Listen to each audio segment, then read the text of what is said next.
Governing is about a use of authority. And what is the standard for the use of authority? And is that authority prescribed in the scriptures? And we would say, yes, God prescribes servants of his to govern as his mediators on this earth. And so he has prescribed governing, and then he has also prescribed the means for our governing. And that means is in accordance with his word. And if we do otherwise, then we are essentially usurping the sovereign rule of God through Christ, who has been seated above every power in heaven and on earth and under the earth.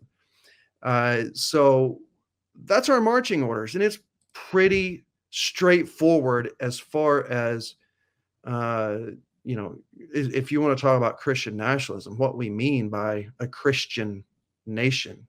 When you impose laws on people who are not Christians, right, they're godless. Let's say they could even be pagans or atheists, and they are now forced, because they live in a jurisdiction like your own, let's say, if they pass some of the laws that you've proposed, that requires them to abide, at least externally, under God's law in some way.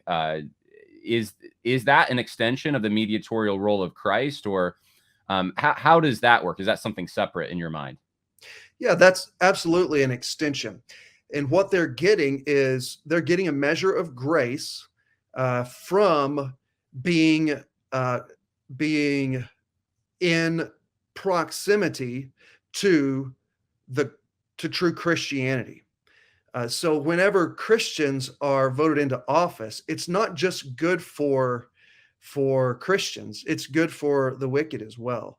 It's good for those who maybe are yet to come to Christ.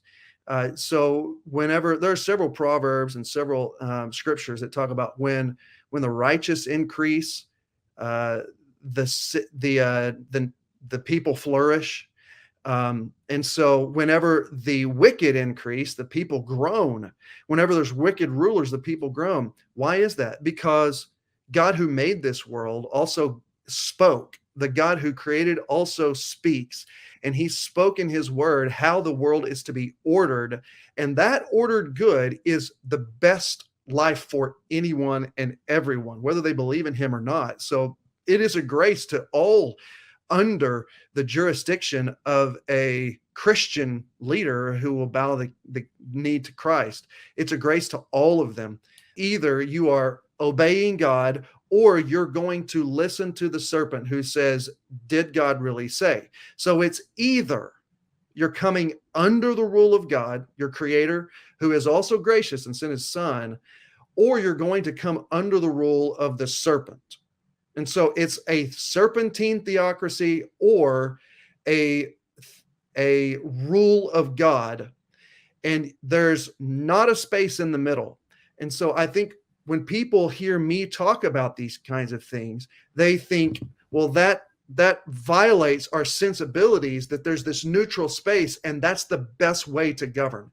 That we're going to win some and lose some, and compromise is the currency of politics, and you just have to play politics. And I'll play politics if we're talking about Jesus is king, and we obey him, and anything he says to do is what is best, and it will happen in accordance with his will and his timing. I don't have to worry about the results. I'll play politics like that, but I won't play politics if you think that there's a space to take God's rule and reign and to tamper with it and to practice cunning with the scriptures.